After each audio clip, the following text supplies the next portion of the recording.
Praise the Lord. இந்த March மாதத்தில் 24ஆம் தேதியாகிய இந்த திங்கட்கிழமையின் காலை வேளையில் தேவ சமூகத்தில் வந்திருக்கிற ஒவ்வொருவரையும் கர்த்தர் தாமே ஆசீர்வதிப்பாராக.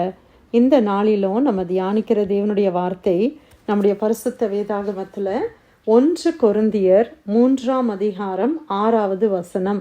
1 Corinthians chapter 3 verse 6. நான் நட்டேன், அப்பல்லோ நீர் பாய்ச்சினான், தேவனே விளையச் செய்தார். அல்லேலூயா.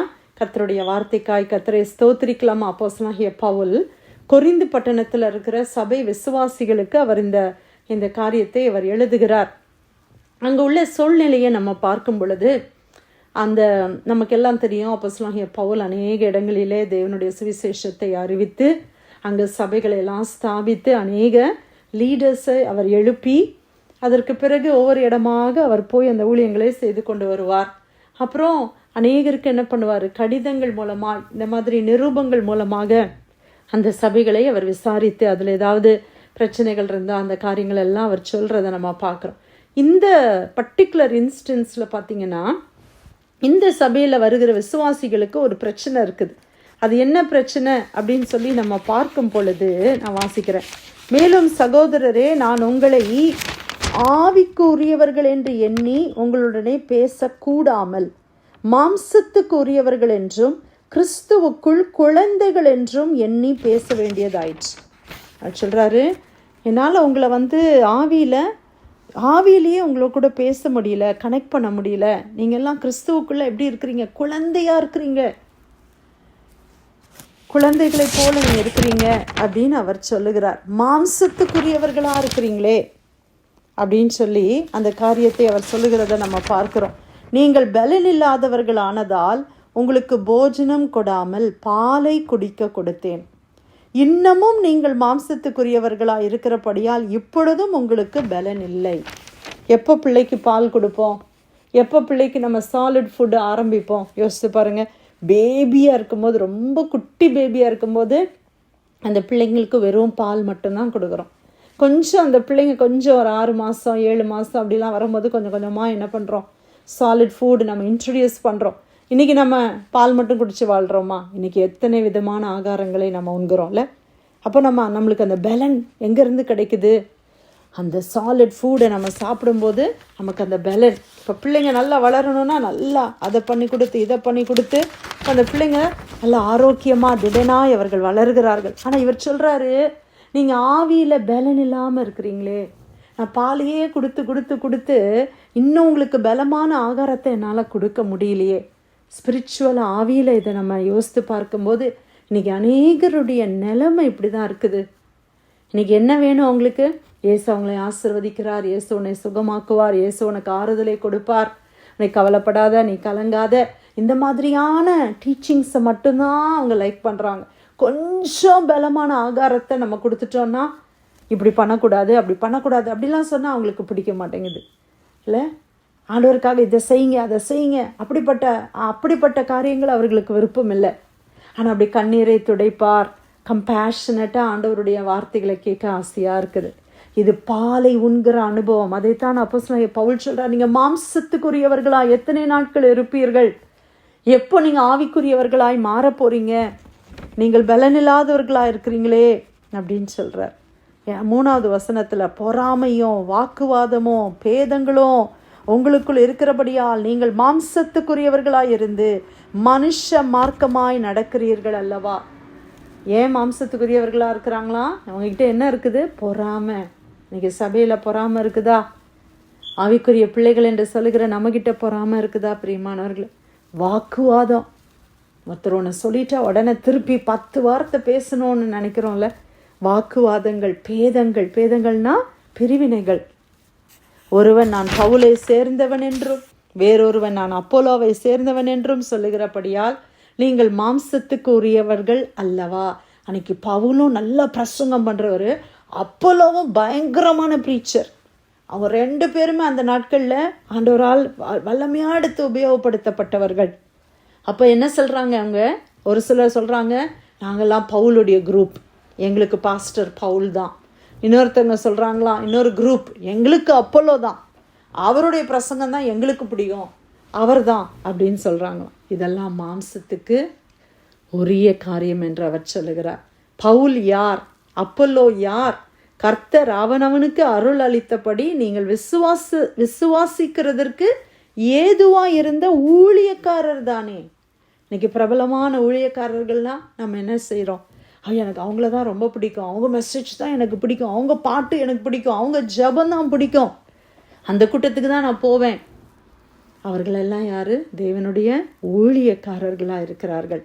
நான் நட்டேன், அப்பல்லோ நீர் பாய்ச்சினான், தேவனே விளையச் செய்தார். பாருங்கள் பிரியமானவர்களே, இன்னைக்கு பிலீவர்ஸ் கிட்ட இந்த பிரச்சனை இருக்கிறத காட்டிலும் இன்னைக்கு ஊழியர்களிடத்துலையும் இந்த பிரச்சனை இருக்குது. இன்னைக்கு அநேக சபையினுடைய போதகர்களை பார்க்கும்போது அவங்க இங்கே போகக்கூடாது, அந்த மீட்டிங் போகக்கூடாது, அந்த சர்ச்சுக்கு ஏன் போனீங்க, எல்லாம் ஸ்க்ரூட்டனைஸ் பண்ணி அவங்களுடைய மினிஸ்ட்ரியிலேருந்து இன்னொரு மினிஸ்ட்ரிக்கு எங்கேயாவது போயிட்டாங்கன்னா, வேறு ஏதாவது ஸ்பெஷல் மீட்டிங் போயிட்டாங்கன்னா, உங்களை நான் அங்கே பார்த்தனே, நீங்கள் எப்படி போகலாம், நீங்கள் நம்ம சபையை சார்ந்தவங்க தானே, நீங்கள் ஏன் அங்கே போகிறீங்க? இப்படி ஊழியர்களே அநேகர் இருக்கிறதை பார்க்கும்போது எவ்வளோ பரிதாபமாக இருக்கு. அன்றைக்கி அப்போஸ்தலன் பவுல் என்ன சொல்கிறாரு? நான் நட்டேன், அப்பல்லோ நீர் பாய்ச்சினான், தேவனே விளையச் செய்தார். ஹல்லேலூயா. பவுலும் கிடையாது, அப்பல்லோவும் கிடையாதுப்பா, தேவன் தான் காரியம். இன்னைக்கு பாஸ்டர்ஸ் இல்லை, ஊழியர்கள் இல்லை, இவாஞ்சலிஸ்ட் இல்லை, பிரியமானவர்களே தீர்க்கதரிசிகளும் அல்ல, கர்த்தர். ஹல்லேலூயா. நம்மக்கிட்ட இன்றைக்கி எவ்வளோ பிரிவினைகள் இருக்குது. எத்தனையோ நம்ம ஒரு சிலரை நேசிக்கலாம், ஒரு சிலர் மூலமாக நம்ம தொடப்பட்டிருக்கலாம், அது நிமித்தமாக நம்ம சார்ந்திருக்கலாம். ஆனால் ஞாபகம் வைத்துக்கோங்க, மனிதர்கள் அல்ல, இயேசு மாத்திரம்தான் நமக்காக மரித்தார். என்னுடைய பாவத்துக்காய் மரித்தது என் பாஸ்டர் கிடையாது, இயேசு கிறிஸ்து. இன்னைக்கு அப்போ அவர் சொல்லுகிறாரு, நான் நட்டேன், நான் சீடை தான் பிளான்ட் பண்ணுறேன், ஆனால் வேற யாரோ ஒரு ஊழியக்காரங்க என்ன செய்கிறாங்க, அதை தண்ணீர் பாய்ச்சுறாங்க, இன்னும் அது வளருது. ஆனால் விளைச்சல் கர்த்தரிடத்துலேருந்து தான் வருது. ஒரு ஆத்துமா ரட்சிக்கப்படுகிறது தேவனால தான் கூடும். ஹல்லேலூயா. நான் தான் அவங்கள நடத்தினேன், நான் தான் அவங்களுக்கு சுவிசேஷத்தை சொன்னேன், இது ஏன் ஆத்துமா. பிரியமானவர்களே, அப்படி அல்ல, கர்த்தரே விளைச்சலை கொடுக்கிற தேவனாய் இருக்கிறார். ஆமேன். ஹல்லேலூயா. அப்படி இருக்க நடுகிறவனாலும் ஒன்றுமில்லை, நீர் பாய்ச்சுகிறவனாலும் ஒன்றுமில்லை, விளையச் செய்கிற தேவனாலே எல்லாம் ஆகும். மேலும் நடுகிறவனும் நீர் பாய்ச்சுகிறவனும் ஒன்றாக இருக்கிறார்கள், அவனவன் தன் தன் வேலைக்கு தக்கதாக கூலியை பெறுவான். நம்ம நட்டோன்னா அதுக்குரிய கூலியை நான் பெறுகிறேன், இன்னொருத்தர் நீர் பாய்ச்சுறாங்க, அந்த கூலியை தேவனிடத்திலிருந்து அவர்கள் பெற்றுக்கொள்வார்கள். நாங்கள் தேவனுக்கு உடன் வேலையாட்களாக இருக்கிறோம், நீங்கள் தேவனுடைய பண்ணையும் தேவனுடைய மாளிகையுமாய் இருக்கிறீர்கள்.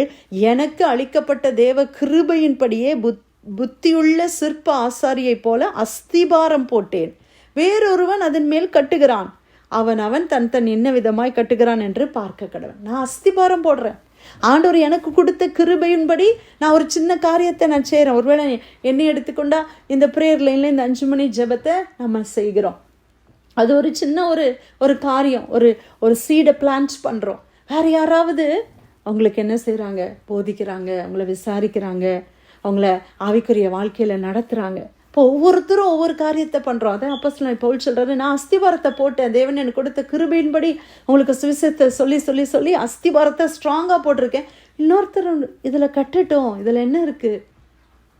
நமக்குள்ள காம்படிஷன் வேண்டாம். ஹல்லேலூயா. இன்னைக்கு கிறிஸ்தவத்தில் ரொம்ப கஷ்டமான காரியம் என்னென்னா, ஈவன் சர்ச்சஸ் மத்தியில், ஊழியர்கள் மத்தியில், பிலீவர்ஸ் மத்தியில் ஒரு காம்படிஷனில் நம்ம செய்கிறோம். அவங்க அப்படி, இவங்க இப்படி, நான் இப்படி இல்லை. பிரியமானவர்களே, மாம்சத்துக்குரியவர்களாய் அல்ல, ஆவிக்குரியவர்களாய் நம்மை கர்த்தர் காண விரும்புகிறார். இன்றைக்கி நம்ம எல்லாருமே இந்த ப்ரேயர் லைனில் இந்த 5 மணி ஜெபத்துக்கு வந்திருக்கிற எல்லாரும் ஏதோ ஒரு சின்ன சின்ன ஊழியத்தில் நீங்கள் ஈடுபட்டிருக்கிறீங்க. இந்த ஊழியத்தில் எல்லாரும் நம்ம தெரிந்து கொள்ள வேண்டிய ஒரு காரியம், நம்ம ஜனங்களை கர்த்தரிடத்தில் நம்ம சேர்க்கணும், அவ்வளோதான். ஆண்டவரும் அவர்களும் இணையணும், அவ்வளோதான். நம்ம நடுவில் இருந்து ஒன்றும் பிரயோஜனம் இல்லை. நம்ம அதுக்கு ஒரு சின்ன கருவியாக ஆண்டவர் நம்மளை யூஸ் பண்ணுறார் ஒரு வேளை, அவ்வளோதான். அந்த ஒரு தாழ்மை நமக்கு இருந்துச்சுன்னா தேவராஜ்யம் எளிதாய் கட்டப்படும். ஆமேன். எல்லாருக்கூடையும் சமாதானமாக இருக்கலாம். அவங்க எப்படி இங்கே அவங்க அங்கே போகிறாங்க, நான் தானே அவங்கள நடத்தினேன், இப்போ என்கிட்டயே பேச மாட்றாங்க, என்கிட்டேருந்து பிரிச்சுட்டு போயிட்டாங்க, அப்படியெல்லாம் இல்லை பிரியமானவர்கள். எல்லாரும் தேவராஜ்யத்துக்கு வந்துவிட வேண்டும். ஆமேன். ஹல்லேலூயா. எல்லாருமாக சேர்ந்து நம்ம இணைந்து ஊழியம் செய்யணும். அதைத்தான் இங்கே பவுல் சொல்கிறார், நாங்கள்லாம் உடன் வேலையாட்கள். அப்போல்லாம் இருந்தா பவுலாக இருந்தால் நாங்கள்லாம் உடன் வேலையாட்கள், எங்களுக்குள்ளெல்லாம் ஒன்றும் இல்லைப்பா, நம்ம எல்லாருமா சேர்ந்து செய்யணும். தேவன் விளைய செய்கிறார். நாங்கள் சில காரியத்தை செய்கிறோம், நான் நடுறேன், அப்போலோ நீர் பாய்ச்சுறாரு. ஆனால் தேவன் மட்டும்தான் விளைய செய்ய முடியும். ஒரு ஆத்மாவை மீட்பது, ரட்சிப்பது என்பது கர்த்தரால் மட்டும்தான் முடியும். நம்ம பிரயாசங்களை எடுப்பது உண்மை, அதற்கேற்ற ரிவார்டை கர்த்தர் கொடுக்கிறார். ஆனால் தேவனுக்கே எல்லாம், தேவனே எல்லாவற்றுக்கும் காரண கர்த்தர். 1 கொரிந்தியர் 3:6 நான் நட்டேன், அப்பல்லோ நீர் பாய்ச்சினான், தேவனே விளைய செய்தார். கர்த்தர் கொடுத்த வார்த்தைக்காக நன்றி செலுத்தி யாராவது நம்ம ஜெபிக்கலாமா?